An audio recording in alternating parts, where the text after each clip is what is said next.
Hey Cineplexers, this is Comic-Con Day 1. It's the end of the day, it's Thursday, it's been a day of panels, interviews, and craziness. So we're going to lead you through what we've seen today and go over kind of the best and the worst, the highs and lows of Day 1. So we're going to start with the first thing we did today, which was interview the people who came for the DreamWorks panel, which included the Penguins of Madagascar. So there was an actual penguin, and by actual penguin, I mean a man in a little suit, but adorable. Or a woman.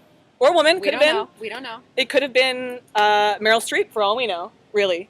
But it was Benedict Cumberbatch, John Malkovich, and the directors. And I think that was it. Was it? Yeah. Yeah, that was it. But like every press line, it was chaos from beginning to end. So we got to talk to John Malkovich, and we also got to talk to Tom McGrath, who is the voice of Skipper, and who also co-directed the other Madagascar movies. And that was fun, but unfortunately, we didn't get to ask Benedict Cumberbatch a question, which really meant my day started off less than ideally. But we did get to hear him answer some questions and get up close and personal. No, I don't know how he smells, but I'm sure it's delightful. And then it was time for them to head off to their panel, which was hosted by Craig Ferguson. And we got a little more from Benedict at that point. He made his Comic-Con debut to the screams of everybody in the Hall H audience. And he talked about the fact that he's also going to be here for the Hobbit panel on Saturday, which was kind of rumored but not confirmed. So now it is confirmed. So we're hoping we get to talk to him on Saturday as well. And then he also dealt with the Doctor Strange rumors that maybe Marvel might be announcing the lead at their Saturday panel, and Benedict Cumberbatch is apparently a front runner. So we're hoping that will happen. But his way of dealing with it today, when a fan asked if he could be any superhero, who would he be? And someone yelled Doctor Strange from the audience, he just said Doctor Who. So he's a bit of a tease, and we'll find out more on Saturday, hopefully. Rachel, what would you say was your top moment of the day so far? The first interview I had this morning was with Nicole Perlman, who is the screenwriter for Guardians of the Galaxy. And you're probably asking, who? Because usually Marvel movies tend to go with well-established writers. Like you have Jon Favreau, Kenneth Branagh, Joss Whedon. You have these types of writers. So who is Nicole Perlman? Where did she come from? Well, she's actually a graduate of the Disney screenwriting program, which is now defunct.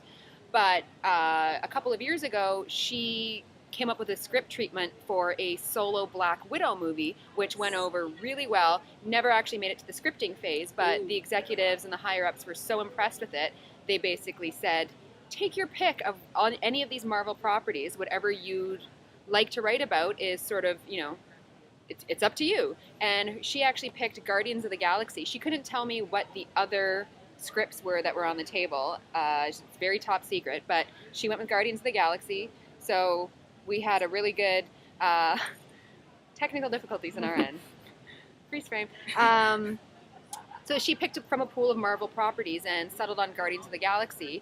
And she actually fought to keep Rocket Raccoon as a character in there because the executives weren't sure if that would actually work on screen. So it was interesting to hear her perspective as not only an upcoming writer, but a female writer, since the Marvel world isn't exactly that lady-driven. So, it was an interesting talk. And I'm glad that Rocket made his way into the movie, because that's definitely the part I'm most looking forward to. I mean, a little raccoon with a gun. I don't know what's not to love about that. Who sounds like Bradley Cooper. Amazing, right? Cumberbatch wasn't the only one today, actually, who made his Comic-Con debut. We also saw John Malkovich in Hall H for the first time, and we also saw Matthew McConaughey, Academy Award winner Matthew McConaughey. Still can't get used to saying that. All right. Which he did say right after he got on stage, which was appreciated by every single person in Hall H. And Christopher Nolan, amazing director Christopher Nolan, made his debut as well. They both were there for the November release, Interstellar, which was a big surprise to the crowd. There was no kind of hint that they were going to be there, so it was a complete surprise to everybody in the audience. And Christopher Nolan talked a lot about kind of his influences. He talked about how he wanted to do something on the scale of a 2001 Space Odyssey. That was kind of his aim for it. He's also a huge fan of Blade Runner, he said, and also Star Wars. So if you're going to be looking at 3 films to influence your film, those are 3 pretty good ones to start with. So the audience also got a chance to see a first version of a full trailer which gave you some more hints about what the movie's about, but I think everybody was pretty happy with it because it didn't really give anything away either, which is basically what trailers should be. So that was a pretty positive response from the audience. So that was probably the biggest event in Hall H today, which was pretty amazing to be there for. And we were lucky enough last night to catch a screening of the new disaster flick Into the Storm, which is focused on some tornado chasers. And I got to interview the cast today and the director, Stephen Quayle. And turns out that Stephen Quayle, you've seen him on screen before. He famously died in Titanic, the movie, which he was working on at the time. And he has a little cameo as a guy who gets electrocuted. So if you're going to go on the Titanic, I guess that's better than anything else. I think a rewatch is in order then. Yes, we will find him and point him out. But so I talked to Sarah Wayne Callies, who you might know from The Walking Dead. She played Laurie, rest in peace, and also Matt Walsh, and talked to them about what their favorite disaster flicks are, and of course Twister. Because, you know, if you're making a movie about tornadoes, you've got to watch disaster movies like that. And then, of course, the classic movies like The Towering Inferno was a big hit. I love that movie. Yeah. So, you know, lots of action, lots of excitement. And, yeah, they were a fun group to talk to. We did our interview outside on the lawn. And it's the first time I've ever done an interview with an audience of about 50 people or so as they were gathered around watching. So, you know, first time for everything. Well, I'm sure they were there to see the life-sized version of Godzilla. There was a life-size version of Godzilla, and we were luckily we were able to get our interview in between his roars. Nice. So at least when you watch the interview, you won't have to hear him attacking, you know, a small city and children. That would be a disaster movie, tornadoes and Godzilla. And Godzilla? Yeah. I'd see that. I think that was a Sim City game back in the day. You can unleash tornadoes and Godzillas. At least I did. I totally would have played that. Missed opportunity. Damn. Well, then the other big panel in Hall H today was for The Giver, which is based on the book that many of you might have read from your school days. Although, as one fan said to the author, that she didn't really see it as required reading. That's how good it is. And it's taken over 17 years to get the movie on screen. And one of the stars of the movie, Jeff Bridges, the dude, of course, everybody called him that. When he's so used to it, he doesn't even get annoyed. He's just like, yes, he is the dude. I am the dude. Has been trying for those 17 years to get it on film. Originally, he actually was looking at directing it, and he was hoping that his father, Lloyd Bridges, would star as the character that he plays, the Giver, which is the man who kind of holds the knowledge of the entire civilization. That'd be interesting. Which was, pretty amazing. But since it's taken this long, obviously, unfortunately, his father's passed away, and so he decided to actually be in the movie as this one of the main characters, not the main character.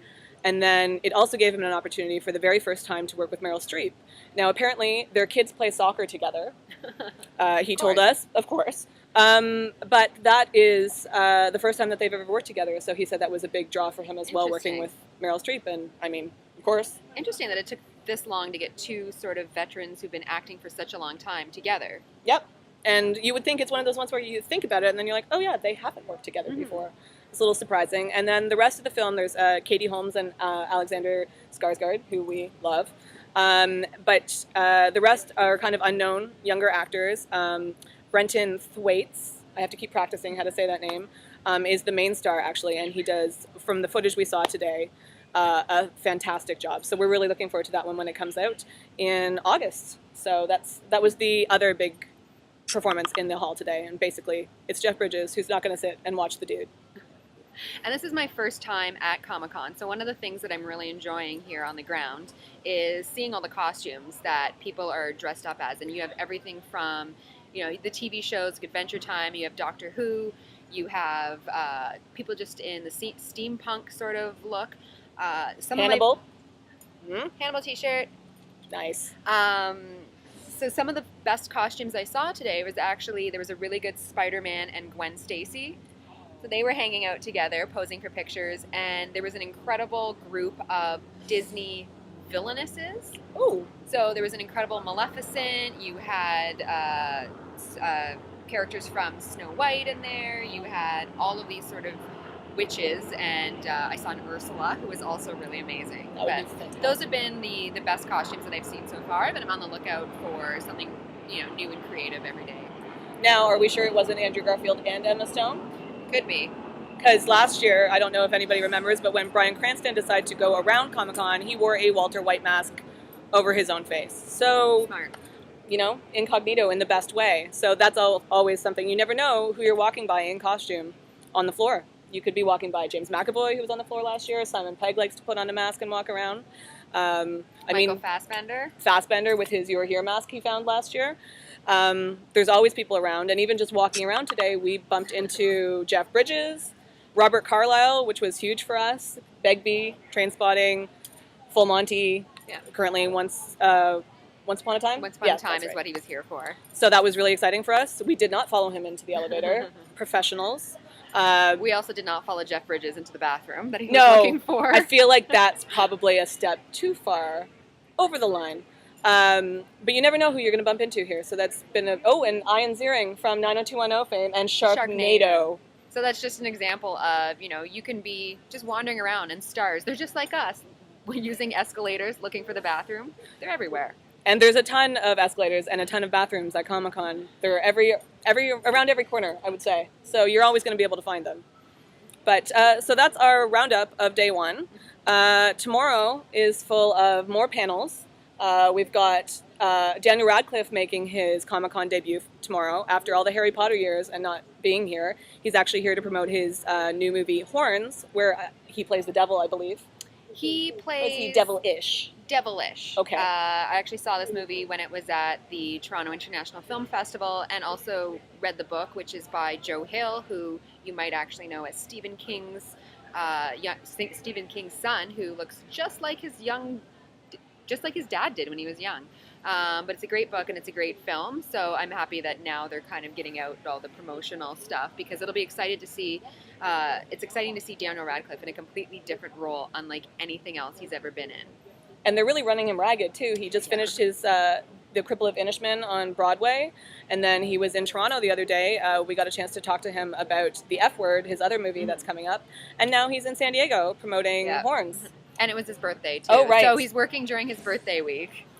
So he's making the rounds, so we're really excited to hear from him tomorrow. And then 20th Century Fox has a massive panel tomorrow, and the one that I'm really excited to hear about is Matthew Vaughn's new movie, which is called Kingsman: The Secret Service, starring Samuel L. Jackson and Colin Firth, who we're hoping to get a chance to talk to tomorrow.